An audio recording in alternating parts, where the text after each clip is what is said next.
Yo, what's up guys? Welcome back. Thank you so much for tuning in, and I appreciate you guys taking time into my YouTube channel. I'm back again with another video. So in today's video, we're gonna be looking at this package right here. So this package is from Take A Lot. It's not sponsored by the way, but this is a smart plug that I just ordered like about 3 days ago, and it was delivered on Sunday. So let's jump right into it. So okay, I also bought something else which is not tech related. So they sent me this note that says thank you for ordering from us.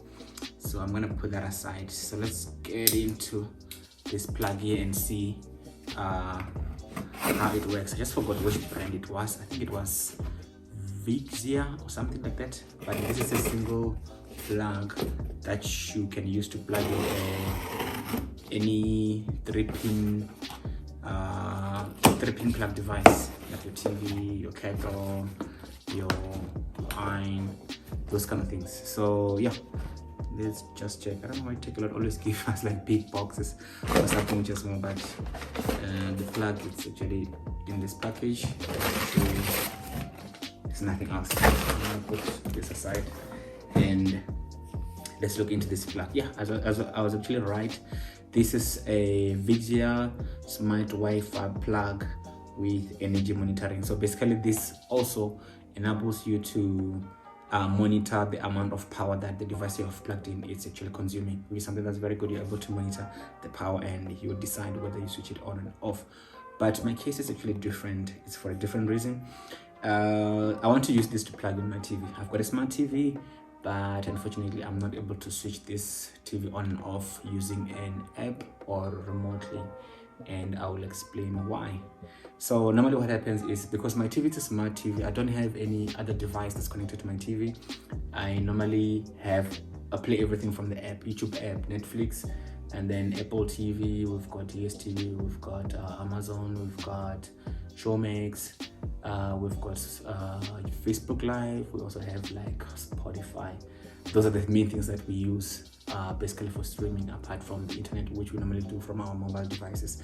So what happens if the power cuts while the TV is on, it will basically, when it comes back, it will be on auto tune, which means it will look for an analog signal or a digital signal. Digital signal, I'm referring to things like either you have your Xbox connected, which is on, or a DVD player or a Blu-ray player, or you have your aerial connected, which I do not have.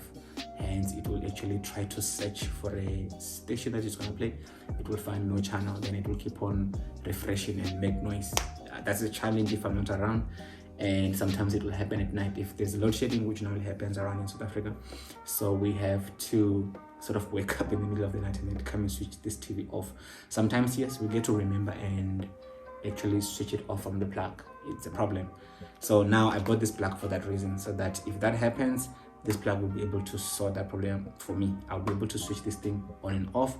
And another thing that I want to do, because I'm actually taking a journey to automate most of the things in my house, to make my apartment a little bit of a smart apartment with connected devices. Some of them are internet connected. They can be controlled with the voice. I've got Alexa right over there. So this plug also supports Alexa. So we're gonna use Alexa to actually control this plug while we test it. So let's just go through it and see what the specifications this plug comes in with. So they said it has energy monitoring, like I said, and then it is app control, which is good, and then it is also voice control, and it also supports scheduling, which is something that I really like with smart devices. Any smart device that supports scheduling, it's a good buy for me. So basically that's one thing I will actually recommend you to look into. So on the other side, they also show how you can actually do a simple setup. So step one, you just scan a QR code, download a Smart Life app, and then insert the plug on the wall, and then you can connect to the device, turn it on, scan it, and you are connected. So basically that's what this plug comes in with. And yeah, so let's just test. So yeah, at the back they said, yeah, it's a voice command. You can use it to control the lights. You can use your game controllers. You can also use Alexa, Amazon Alexa, and Google Assistant from Google. And let's open it and see how it looks. I don't think there's anything special about this plug. So as I'm opening it, so you can see. So the first thing that you see when you open it is this little book, which I believe it's just a user manual and I'm glad that everything is written in English, though the font is very small. but it's not a train smash. So let's just put this aside, and then let's look at the plug itself. And basically inside the box there's actually nothing else, so I'm going to put this aside as well. So looking at the plug itself, it has a power button here.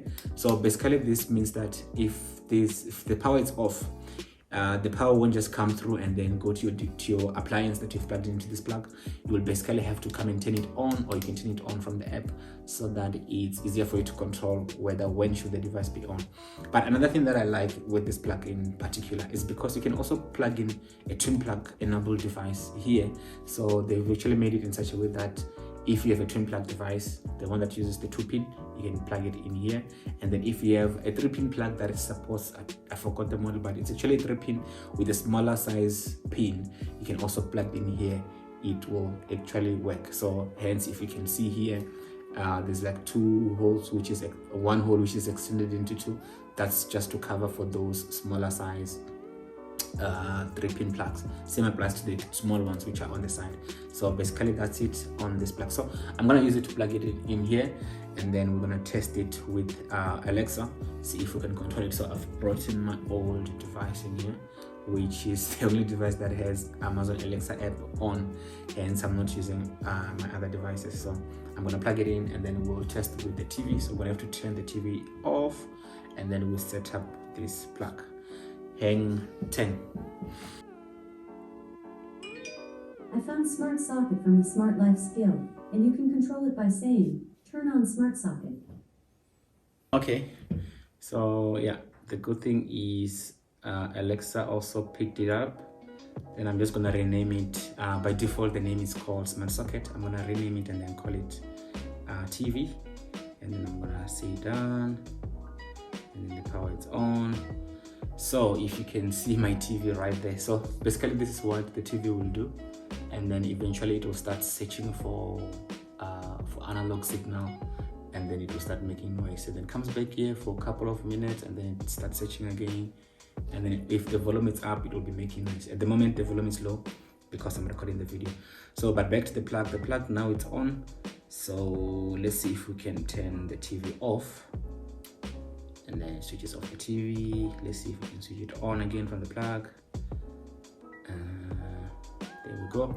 So the TV switches on, which is good. And then let's see if we can use Alexa to turn on and off the TV. TV doesn't support that. Okay, it's funny that it actually switched it. Oh, what's happening? Alexa, turn off the TV. So it works. Alexa, turn on the TV. So it actually works. By the way, I'm still learning about your plug. Is it connected to a light? No, it's connected to the TV. Okay, if you decide to connect this plug to a light, you can change its settings in the Alexa app. Yeah, so those are some of the functions or benefit of having Alexa. So it allows you to customize your devices the way you would want them to work. So basically that's it. So let's see if we can see so another thing that you can do with the plug is basically a timer. You can actually set it on to say how long should the TV be on. So this is not only made for the TV, it's just that my preference now, I want to use this on the TV. You can do this on different things, on your kettle, on your iron, on your dishwasher, whatever you want to use this on your radio, on your light, depending. So you can actually schedule that to say at this point in time it must be on, and then it must switch off at this time. And then another thing is you can also do a countdown to say it must be on for whatever hour, whatever minutes, and then it does countdown, and then it switches off or switches on for whatever reason that you're doing that for. And then another thing is the consumption. Okay, so mine, because we just switched it on now, it hasn't done anything, so there isn't any count for the TV so far. So but I think probably by tomorrow we'll start getting something. I think it's because it's also counting in a kilowatt. I don't think it has consumed that at this point, but you're able to see that the current electric is like what, this is 353 milliamps going up, current power is 78.9, current voltage 251.2, and then it still hasn't calculated. So it will actually give you an average to say how much electricity did your plug or whatever device was plugged on that plug use at the time, which is actually good. You're able to make decision. If people are watching too much TV, you're able to see that from the amount of the power which is being consumed. This also can be used as a meter to meter which device in your house uses more power. This will come in handy. So that has been it for this video. Thank you so much for tuning in. Please subscribe to my channel, drop a like, drop a comment if there's anything that you want to chat about in the comment section, and I'll drop the link about this plug on the description section below, and I'll see you guys in my next video. Bye.